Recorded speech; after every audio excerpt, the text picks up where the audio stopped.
and here's why. It's very simple understanding. Today, we're not going to be talking about gender differences because there are no gender differences between men and women. There is sexual difference between men and women, and the reason for that is simple. Humans don't have gender, we have sex. So, in this discussion, I'm going to be talking about why most people don't know that humans have sex and not gender. I'll be talking about what is a woman, what is a man from the geopolitical Christian perspective, and how to know if you're a woman or man in the apex human sense. So we'll start this off with a verse in the Bible because this is a geopolitical Christian perspective, an apex human awakening. And I'm noticing that more and more people are picking up on this. So you're seeing more and more people that have the capacity intellectually, mentally, spiritually to digest what's being brought through here. And so that's very encouraging. That's really exciting. And so I'm going to continue doing this. All right. So if you're not an apex human, then get out of here. But if you are, because this is an experiment at grassroots development, then stay around. So if you are apex human, if you are exceptional, if you are a geopolitical Christian, you know what to do. Make sure you like, share, subscribe, comment below. Let me know what you think. All right, let's get right into it. In Genesis 5, verses 1 and 2, this is what it says. Now, this is the book of the generations of Adam in the day God created man. In the likeness of God made he him. It's going to sound really weird. Male and female created he them, and blessed them and called their name Adam in the day that they were created. Now, it would seem as if the writer of this portion of Genesis was like really woke and really, LGBTQAI plus ABCDFG positive, right? But they weren't. This is describing what we are. Man and woman are part of the same body. That's why it is so essential for men to find women that are their complement, not their equal. You will never find a woman that is your equal. The day that you do, she will be your superior. So, men and women are complements. We are the left and right hand, left and right eye, left and right leg of one body. Okay? And so let's get right into it. Humans don't have gender, we have sex. The conflation of sex and gender began in the mid 20th century with some people who were pro pedophilia. They were pro child sexualization.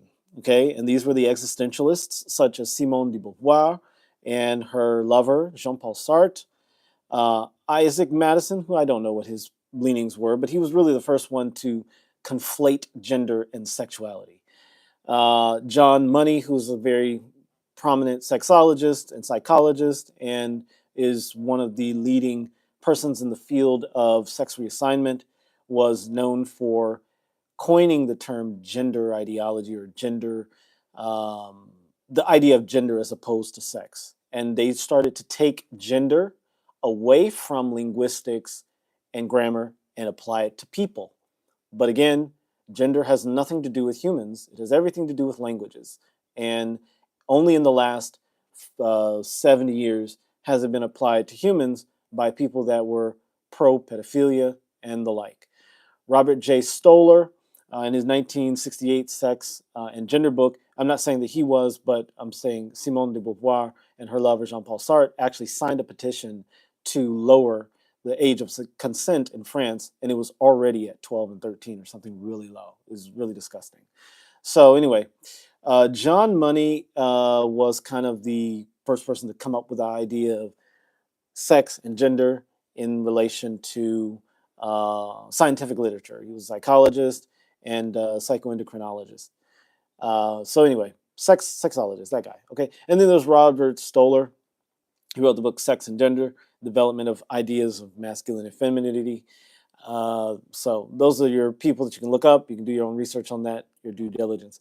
Gender is a term that was used in linguistics and grammar. It does not describe biological functioning. Just because an intellectual says something doesn't mean it's true. Just because an intellectual comes up with something doesn't mean it's true. I've come up with the idea of apex human awakening. I've come up with geopolitical Christianity, and that doesn't mean it has to be true.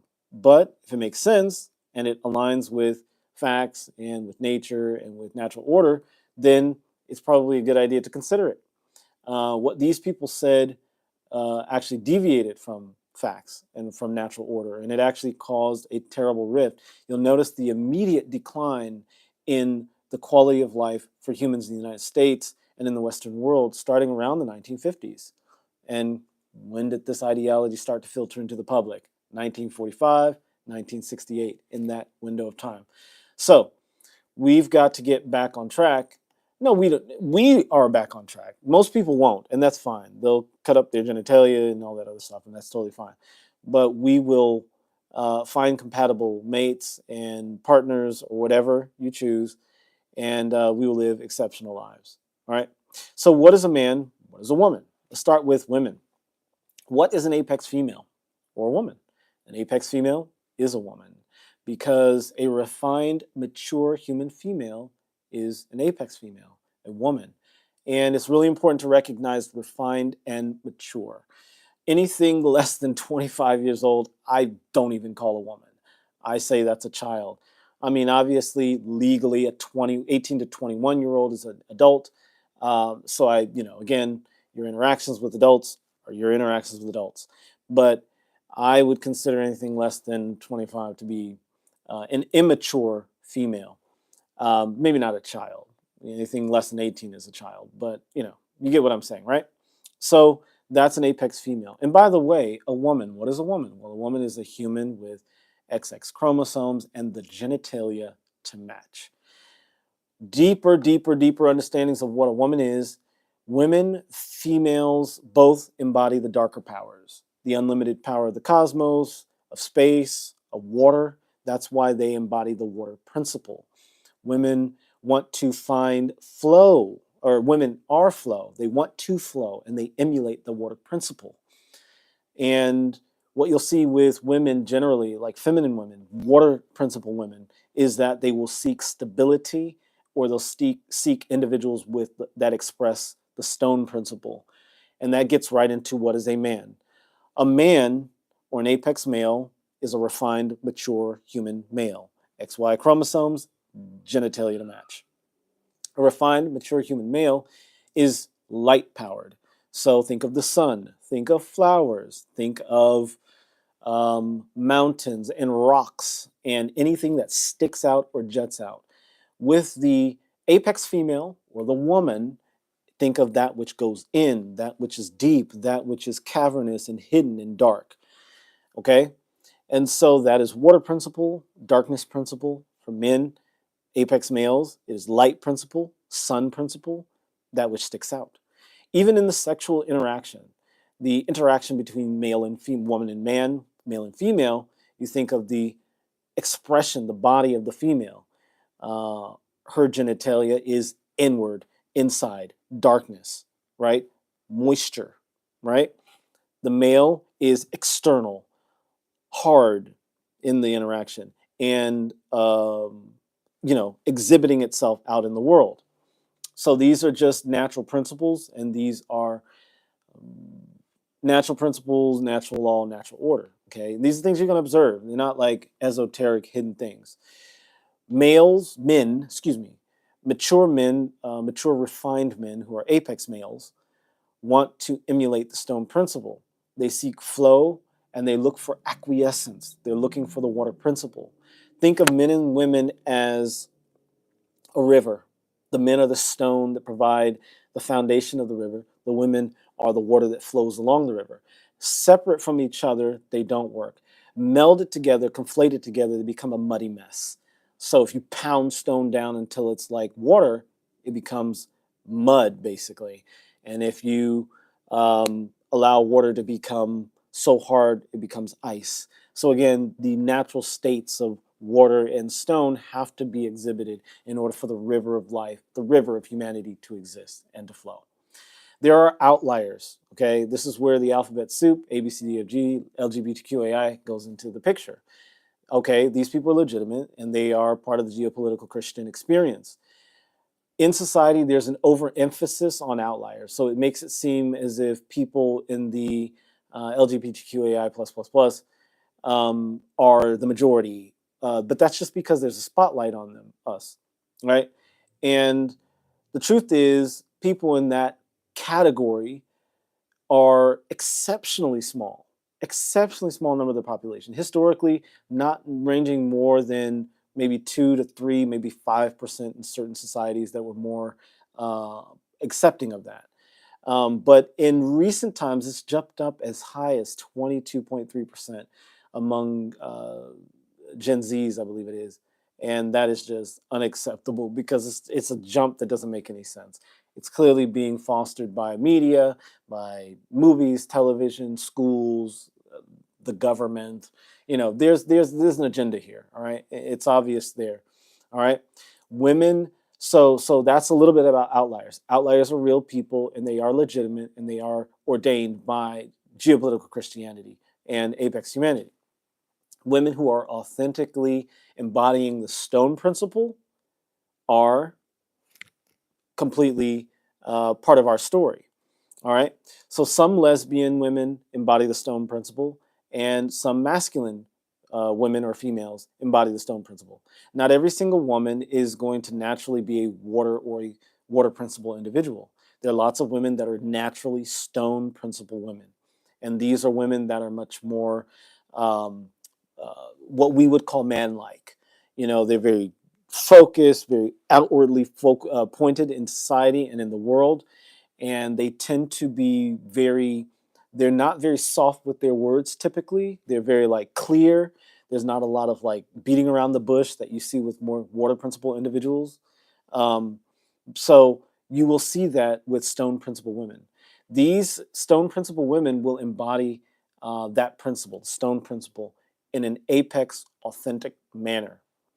Men who authentically embody the water principle are often gay or feminine males. Now, there are lots of gay men that are extremely stone principle, and there's nothing in them that resembles the water principle or the feminine principle. They're extremely, they would appear to be what the typical masculine, right?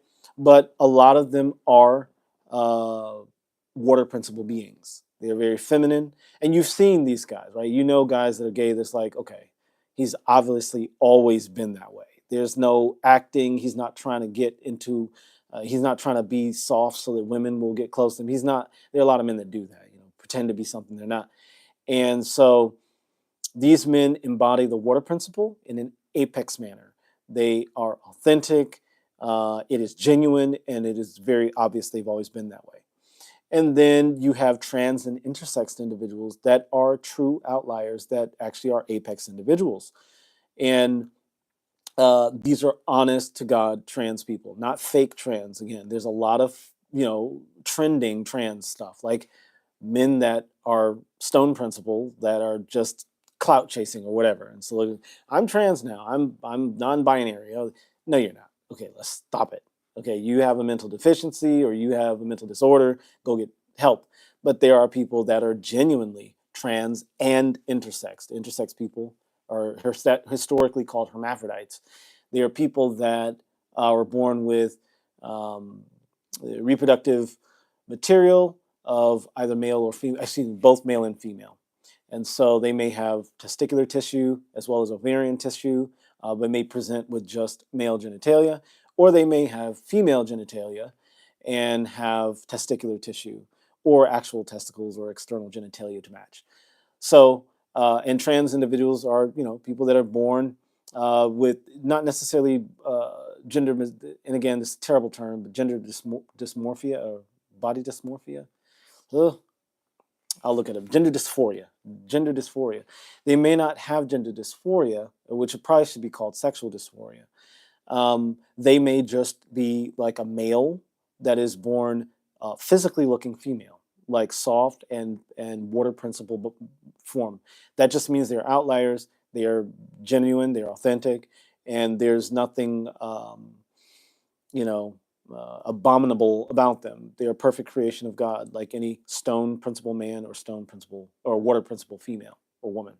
Okay, so now we're in the final section. Are you being what God made you to be? All right. So I use the analogy of a lion that is trying to be a mouse. All of us think of every human being as a lion. And whenever you try to be something else, you're trying to be a mouse. So imagine if a lion was growing up with a troop of mice, and every time they tried to rein the grain bin, you could see the giant lion coming. It makes no sense. It's the weakest way for a lion to be, and it's the worst type of mouse. And so all of us are that powerful lion. Women that try to be men are that powerful lion that are trying to be a mouse. And maybe the analogy is too deep, but what I will say here is that if you're a woman, an apex female, and you're trying to be like a man or emulate manly traits or stone principle traits, if you're a feminist or an unrighteous harlot, you are an underdeveloped woman according to the geopolitical Christian perspective and apex humanity. Women who see themselves as socially, mentally, or spiritually inferior to men, or say, hey, I'm a victim or something like that, are not embodying their apex femininity. And so women who are apex women or apex females know that they are exceptional and exceptionally powerful. As the left hand understands its role, so does the right hand. If the left hand tries to be the right hand, it causes confusion. Same with the right hand trying to be the left hand. And so women who are disconnected from the water principle are these types of women. They are often very confused, and they add to the confusion of society, and disqualify themselves from being apex females or women in the righteous sense, in the geopolitical Christian sense. So if you're a man, the same goes for you. Now, as men, we have to guard our temples, so to speak.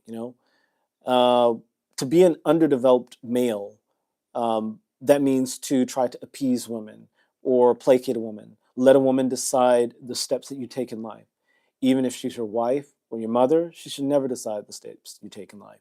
You take your steps with clarity, with focus, with certainty, and with enthusiasm, with honor for your purpose and your focus under God. Water principle women who want stone principle men will seek you out, but they won't chase you down. They'll seek you out and they'll make themselves available. And as a focused, clear-minded man, you'll know what you want, you'll go for that, and you'll have that. And it will work a lot better the way that marriages worked pre-1950s, pre-1940s, in the sense that they were long-lasting, the people worked together, it was a one-income household, and you would have all your needs met. And that'll work out just fine. Males who are friends with their mothers are not apex males, and they are not men. Okay? At a certain age, a man must detach himself from his mother. I probably have to come up with another term for our outliers, because a man who is a genuine water principle man or a very feminine man and is a friend with his mother, not an apex man. At a certain point as a man, you have to overcome that. Unless your mother is a very stone principle person and truly embodies the masculine principle and can provide the kind of leadership that a stone principle man would, then, but that's almost unheard of, unless she's got maybe testicular tissue in her or something. I don't know. And there are people like that, they have testicular tissue and still can have children, believe it or not. Some interesting stories out there. Look up chimerism. Anyway, chimerism, and there's another interesting phenomenon in human sexuality where a person can impregnate themselves. I don't know if it's actually ever been done, but it has been, in the literature they do discuss it in medical terms, and I'll remember that at some point. I actually have the books about that. Anyway, let's keep on. So another way to disqualify yourself from being an apex male is to argue with a woman or to physically fight a woman. You will immediately disqualify yourself from being that. Now, obviously, you can always regain it through reconciliation and through healing and all that. But as a man, apex men never argue with women. Men are outgunned when it comes to arguing with women.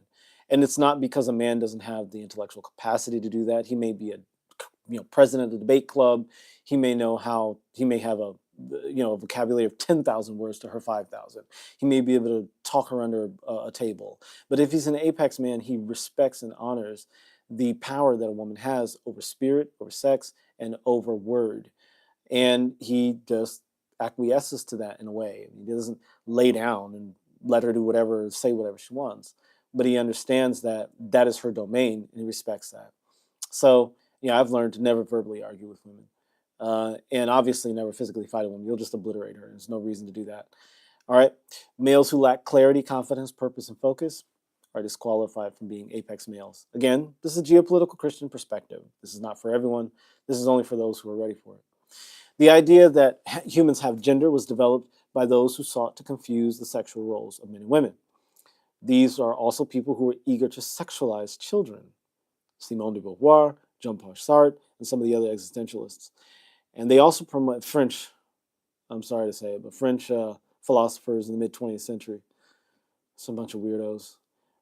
They were really quick to sexualize children. They also promoted the abominable acts with children. And so you can find all of this. It's not hidden. It's very public knowledge. And actually, there are people living today that were part of this movement in 1968. And that's their, I think they're under fire right now as things are changing.